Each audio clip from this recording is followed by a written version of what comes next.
All right, what's amazing about EPS files is when you drag them into an open file on Photoshop, they come in as a smart object, which allows you to transform them. I'm holding down Shift to transform them, to move them, to rotate them, to do all that stuff, and then hit Return, and they will automatically, as a smart object, match whatever resolution you set up. So because I set this up to be 8 inches by 10 inches by 350 pixels per inch, it places my logo exactly within that resolution, as cleanly as it can. And then if I made this same image 600 pixels per inch, the smart layer with the vector attached to it would automatically rescale to be that much cleaner to match the new resolution. But I want to go back to being, all of you should turn in your black and white logo to fit on an 8x10 piece of paper at 350 pixels per inch, because that's how we'll print it. And either portrait format like mine is, or landscape format, but just clear black and white. Okay? Now this is why we do this first. So now I'm going to save that as a Photoshop file. So Carl, assignment 6, black and white logo, PSD, to the desktop. Because now we want to start playing with color options. And we can play with them in Illustrator, but there's some of those kind of coloring tools in Photoshop as well that are fun to play with. Now that I have this clean logo that's just floating on this white background, if I double click on the layer, I get to what are called layer styles. And just like in Illustrator, in layer styles, I can add a stroke to my image if I want. And if I click on that, I can actually try different colors. So what if it looked like, let's see, what's an earthy color? Yeah, we can do a blue stroke. Oh, that looks very nice. Maybe that's a way color can improve the logo. But I'm not done. What if I want that stroke to be bigger? Well, I can play with the size here. Right now, the stroke is entirely outside of the image, of this floating vector image. But because my vector image is a smart layer, perfectly smooth, then all of these layer styles will be as smooth as can be approaching it. So I like that size, let's say. But what if I don't want it on the outside of my line? What if I want it on the inside? Big difference. What if I want it splitting the difference? The center. That looks nice most places, but it looks kind of unrefined. It looks really nice there, but looks kind of unrefined here. So maybe I take the size down a little bit. That's nice, but it looks kind of too thin to really be noticeable. So you can play with stroke options.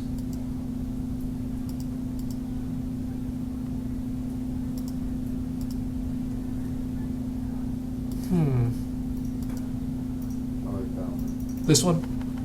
All right, I'll go with that one.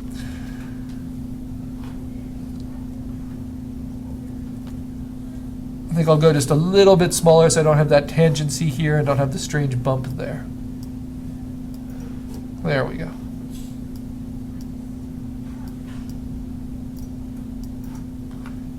Now notice, unlike Illustrator where it's in points, we're back to measuring in pixels because we've already picked a resolution. But this can inform. This is just kind of playing around and informing our coloring. Other things we can do that we can also do in Illustrator. We can color our actual logo. So notice that my stroke is still there as the blue, but now I can change the color of the logo and I can have it be at a different opacity. So instead of it being printed in black, maybe it's printed in red ink, but if I don't like red, I can pick a different color. Let's see, maybe a respectable gray, or let's add some color, maybe a brown. Ooh, very huntery.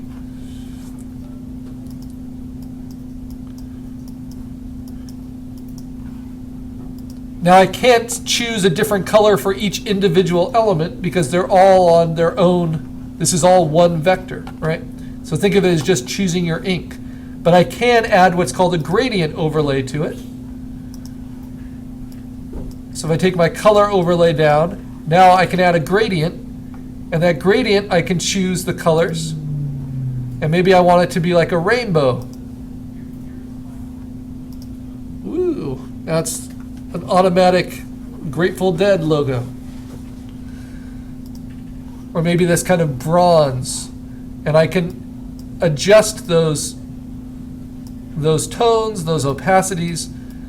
These are all things we can do in Illustrator, but I kind of like to play with them first in Photoshop, just to get an idea of the potential this logo has. And I like that. It looks sophisticated and nice. Without the color overlay, it looks like that. With the brown color overlay, it's more simple. I can even do kind of gimmicky things that are a little bit more dated, like drop shadows. Nothing wrong with them.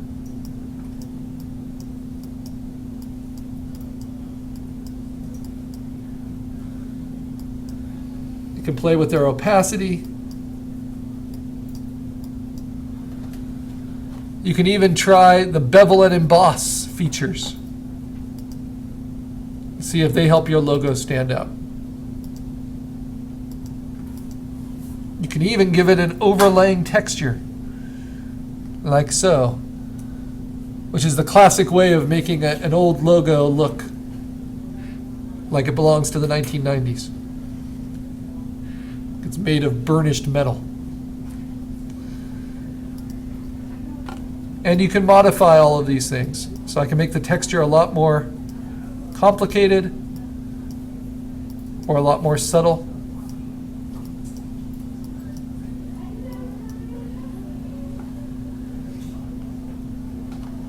How did you make multiple objects combined? You use the Pathfinder. Pathfinder? Yep. And you'll see you just have to select multiple paths, and then the Pathfinder tool will allow you different ways of combining them into a compound layer. All right, some other effects. Notice how all on my smart layer I have all these effects linked, and I can turn them off and on as I choose.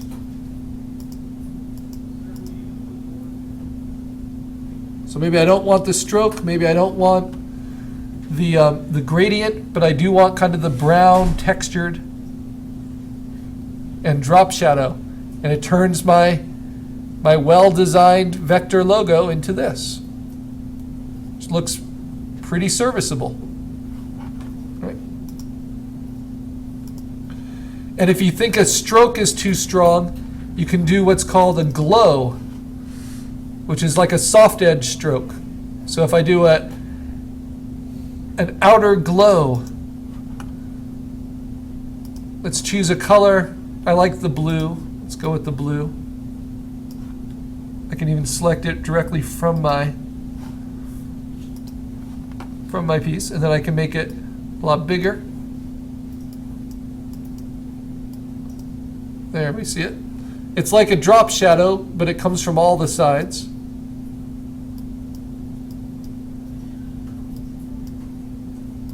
And I can play with its opacity and its spread.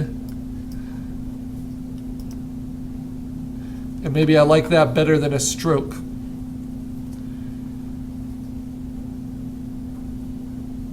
That's softness. And if I put it on normal, it will come from all edges. Very subtle. So maybe I like that. So I say OK. And then I can choose to have it with the stroke turned on or turned off.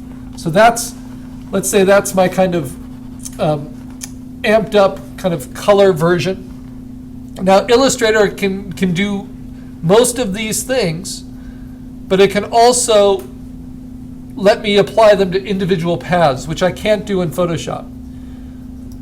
So I'm going to save this now in Photoshop as my logo, as my color test. So my assignment 6 logo color test. And now I'm going to go back to Illustrator, and see if I can bring it some of these features, or maybe do things I like even more.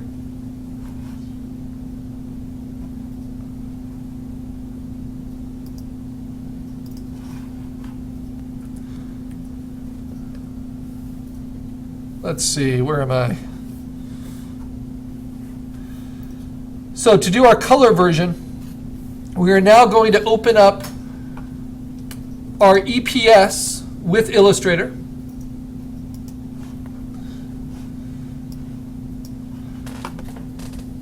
And what we want to do is check under our fill options, and if we don't see a lot of color there, this is what we want to do.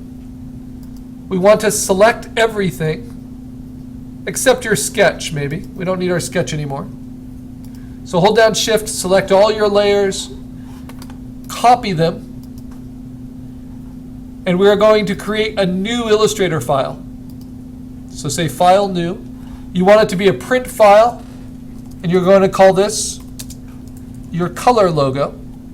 So assignment 6, color logo. It's going to be an AI file.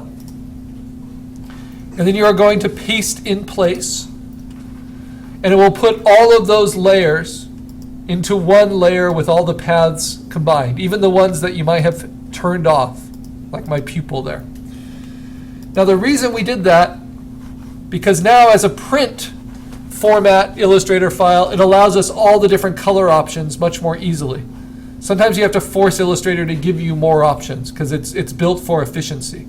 If you want to enlarge everything, just hold down Shift, use the large selection tool. I like to also hold down Option with Shift so it grows from the center. And just like you place the smart object in Photoshop, you can place it on this new artboard. This will be the color version. So how do I remind myself of that? Well, let's select it all and fill it all with a new color. At first, I'll tend to use only web colors because I get a little bit paralyzed by too many options. And so maybe I'll pick a green and kind of fill it all with that color. Or brown.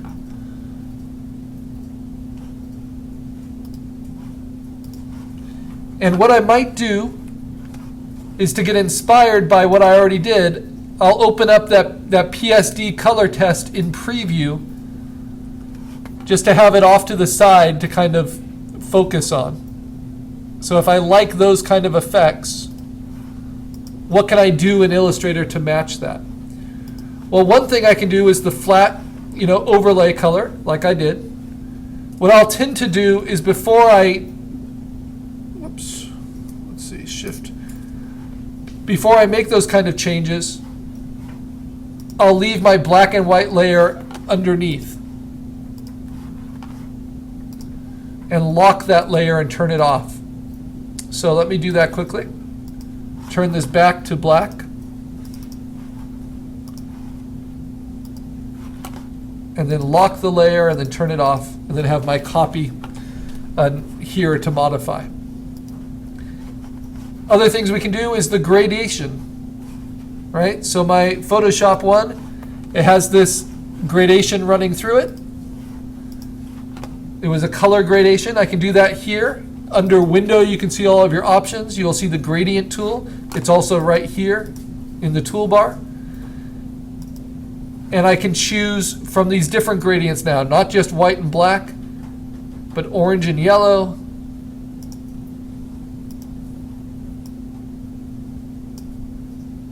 Fading sky.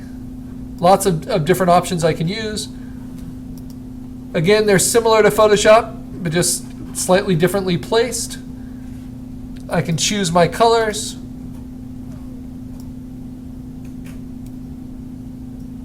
And their opacities.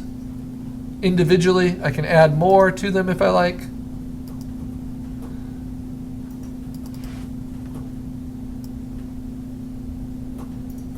I can use the sliders to get there as well.